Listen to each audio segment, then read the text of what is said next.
Boa tarde, alunos do nono ano, né? Espero que mais uma vez estejam todos bem. Nós hoje vamos iniciar o nosso outro capítulo, capítulo 7, onde nós vamos estudar matemática financeira, na página 162. E essa matemática financeira, ela vem basicamente estudar duas partes da matemática, tá? As porcentagens e os juros simples, juros, né? Tanto ele simples como composto.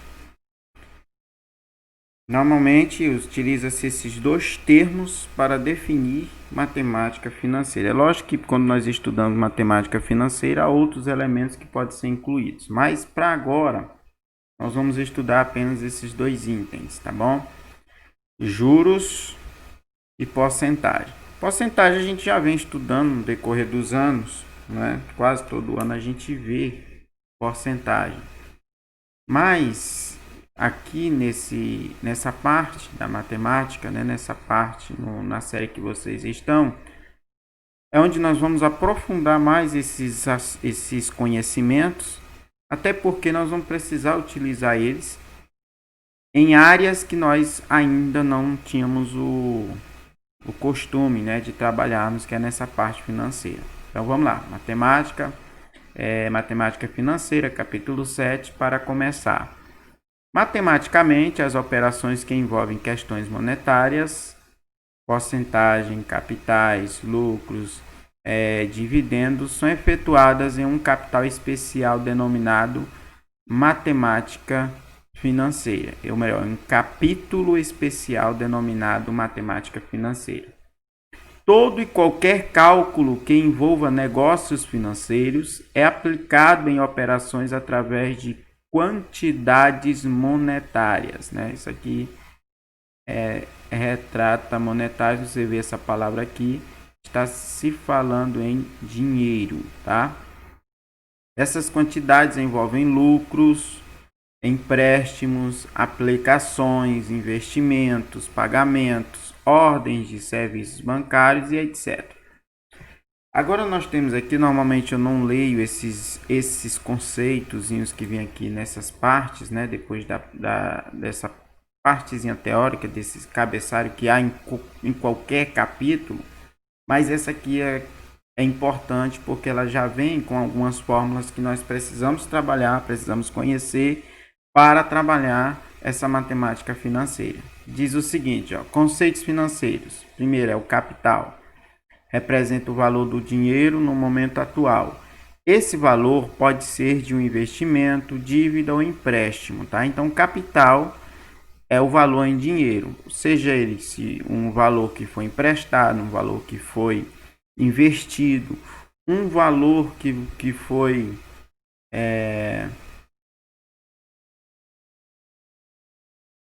esse valor pode ser de um investimento, de uma dívida ou de empréstimo. Pode ser um valor que esteja devendo. Essa palavra que eu estava procurando, tá? Então diz o seguinte, ó, juros, que é uma das partes que nós precisamos conhecer para estudar essa matemática financeira. Representa os valores obtidos pela remuneração de um capital. Os juros representam, por exemplo, o custo do dinheiro tomado emprestado. Então, normalmente quando se empresta dinheiro, tanto pessoal, da pessoa física, não é? Como de empresas, de bancos, esse dinheiro normalmente ele está envolvendo o seu recebimento de juros, certo? Então são acrescidos valores. Então se você pega uma determinada quantia em um empréstimo, emprestado, provavelmente você irá pagar algo mais do que você pegou. Então esse algo mais é o pagamento dos juros, que esses juros são acordados entre as partes, aquele que está tomando, aquele que está pegando o dinheiro emprestado e aqueles que está emprestando, certo? Taxa de juro é o percentual do custo ou remuneração paga pelo uso do dinheiro. A taxa de juros está sempre associada a um certo prazo, que pode ser, por exemplo, de um dia, um mês ou um ano. Então ele usa sempre esse tempo, ou dia, mês ou ano, certo? Índice de taxa percentual. Isso aqui é muito importante, tá?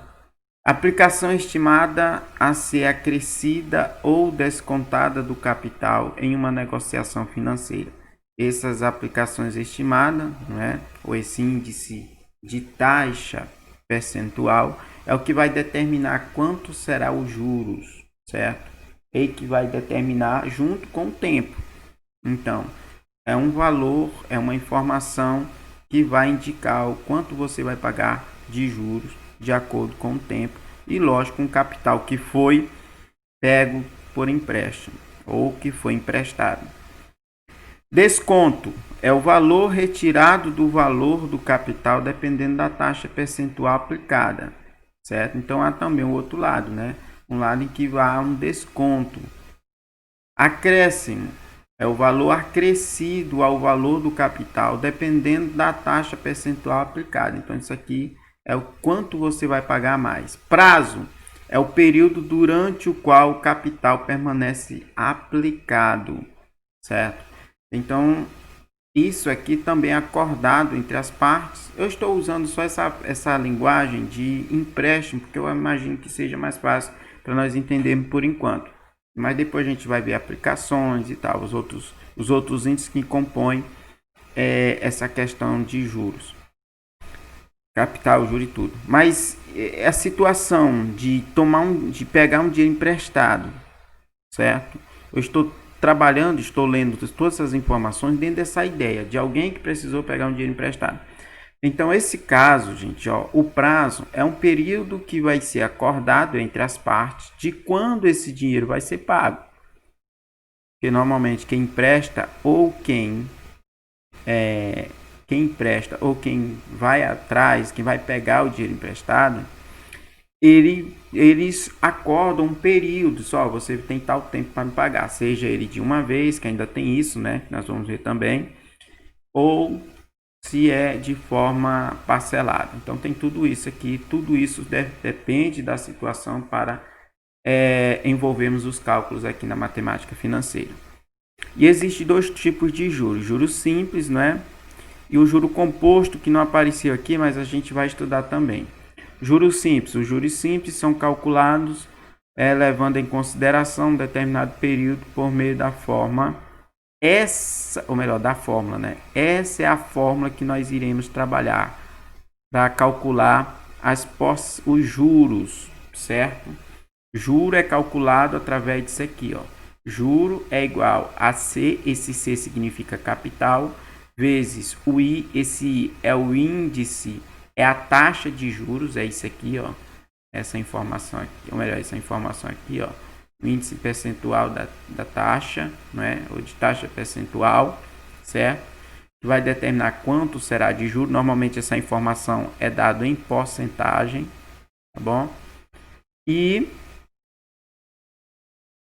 cadê? E o T. Esse T é o tempo, que é justamente isso que nós estávamos falando, né? O prazo, que normalmente é dado em dia, mês e ano. Dia a gente não vê muito, mas é mês e ano, tá bom? Aí tem aqui todas as informações e que cada uma da letra significa. Montante corresponde ao valor futuro, ou seja, é o capital mais os juros acrescidos ao valor. Assim, M é igual, ou seja, o montante vai ser igual ao capital mais o juro. Então, o montante é igual ao dinheiro que foi pego mais o que rendeu de juro, tá? Se você é a pessoa que emprestou, tá certo?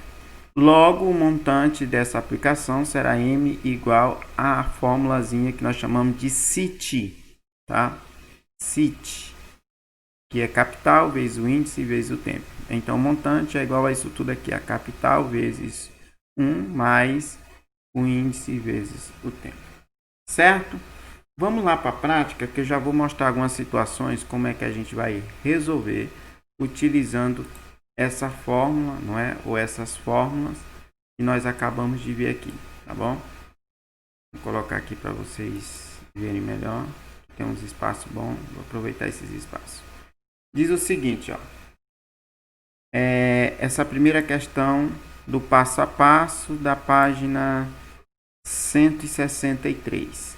Aplicando-se 300 mil reais, né? 300 mil, aí aqui a vírgulazinha no 2 de reais, a taxa de 5% ao mês, determine um montante no final de 2 anos. Algumas coisas aqui que nós temos que prestar atenção. Eu falei que a primeira coisa nós vamos calcular o juro. Antes de saber o montante, nós temos que saber o juro, porque o montante é o juro mais o capital. O capital nós já temos, que é esse dinheiro que foi pego, tá certo? Esse dinheiro que foi pego, ele é o capital. Juros vai vir dessa fórmula aqui, ó. O CIT, certo? É capital vezes o índice de juros mais vezes o tempo. Eu quero uma coisinha aqui chamar a atenção, que até mesmo aqui, ó, que vocês verem a solução, ela só dá a solução, mas tem um passo aqui que ela não explica. Por exemplo, 300 mil reais vezes 5% dá igual a 15 mil. Como é que 300 vezes 5 só dá a 300 mil reais, não é? Aí vezes 5 só dá 15 mil. Porque isso aqui não é 5. 5% eu tenho que transformar. Eu tenho duas formas de fazer isso aqui. Ou acrescento dentro da forma dos juros, que é CIT. Às vezes eu coloco até junto assim, mas não fica muito legal não.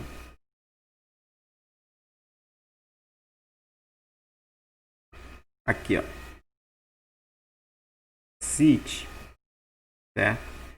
Ou eu coloco aqui outra informação dividido por 100, ou transformo isso aqui em número decimal. Por quê? Porque como é que transforma isso aqui para número decimal? 5%, gente, é a mesma coisa, é igual a 5 dividido por 100.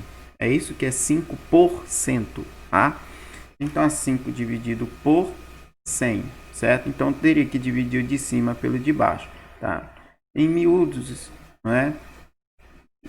Isso aqui vai dar 0,05. Mas eu posso, em vez de fazer isso,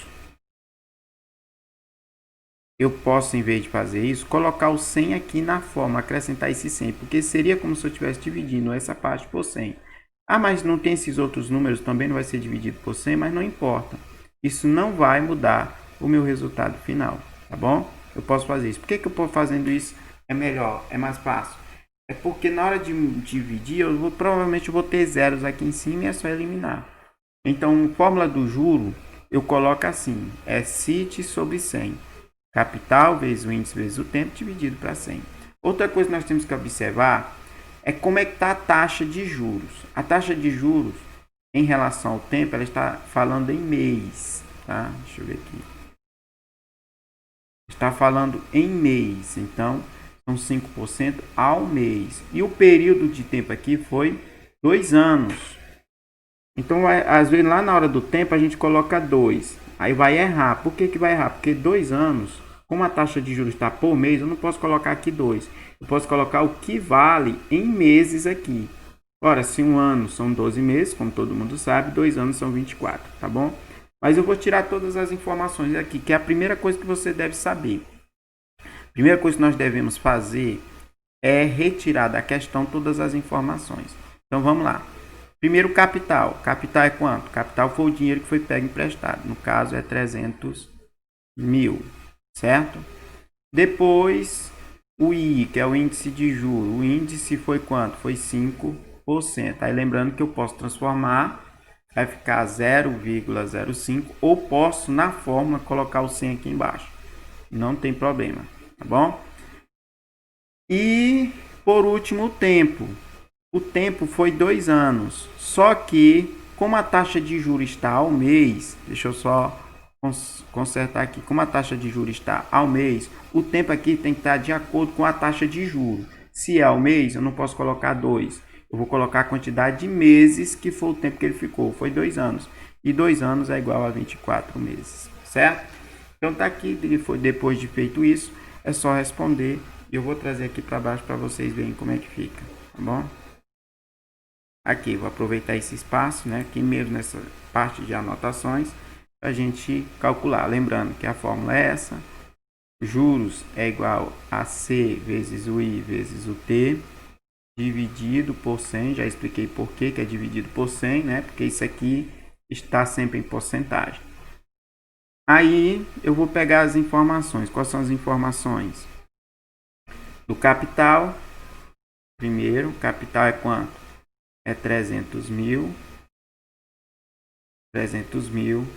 O índice de juros, a gente viu que é 5%. E o tempo, como a gente viu, já colocado como tem que ser, não é? São... tá certo. São 24 meses. Porque lá o tempo, o índice está ao mês, certo? O juro lá está sendo cobrado por mês e não por ano. Como é que tá aqui? Tá bom. Agora é só fazer a substituição, tá certo? Vou até mudar aqui para ficar melhor. Fazendo a substituição vai ficar como? Vai ficar juro igual ao capital, que é 300 mil. 300 mil vezes o índice, que é 5, vezes o tempo, que é 24. Tudo isso dividido para 100. Apesar de lá não mostrou, repetindo esse 100 é por causa desse 5 que está em porcentagem, tá bom? Então, o juro vai ser igual... antes de multiplicar, eu posso fazer isso. Tem 0 aqui embaixo e 0 em cima, corta. Outro 0 aqui, corta. Fica até mais fácil a conta se eu colocar o 100 aqui na fórmula, diretamente na fórmula, tá? Fica menos operações para ser feita. Agora eu tenho o quê? 3.000 vezes 5, né? Então isso aqui vão ser 15 mil, por isso que lá deu 15 mil, né? 3 vezes 5 dá 15, repete os 3 zeros, vão ser 15 mil. 15 mil vezes 24. Deixa eu só fazer bem aqui, 15 mil vezes 24. Eu posso até, para ficar bem mais fácil, só repete o zero no final, tá bom? 5 vezes 4, 20, vai 2. 5 vezes 2, 10, com 2, 12. 1 vezes 4 é 4 e 1 vezes 2 é 2. Aqui vai dar 0, dá 6 e dá 3. Aí repete aqui o 1000. Então dá 360 mil. Certo? Então esse seria os juros, não é? Ele pegou 300 mil. Então isso aqui vai ficar 360 mil, que seria o que ele iria pagar dentro dessa taxa de juros, certo? Agora ele quer saber um montante, tá? Então são 360 mil mais os 300 mil que ele pegou, porque o montante, como a gente viu lá na formulazinha, o montante ele é igual a quem? O montante, que ele é representado pela letra M, né? O montante é igual a capital mais o juro. Então, quem é o capital? Então, o montante vai ser igual ao capital. O capital, como a gente viu, é 300 mil. Então, pegou 300 mil mais o juro. O juro deu o quê? Deu 360 mil. Então, isso resulta em quem? O montante vai ser igual 300 mil com 360 mil dão 660 mil. Agora é que é um juro doido, né? Então, o montante final, o dinheiro final desse empréstimo é de 660 mil. Tá? Vocês veem que é a resposta que está aqui, 660 mil. Tá bom, gente? Era isso aí que eu queria mostrar para vocês nessa primeira aula. A gente vai falar muito sobre nesse bimestre sobre juros, tanto juros simples como composto, né? Então, lembrando sempre, qualquer coisa, vocês podem entrar em contato, tá bom? Fiquem com Deus e até a próxima.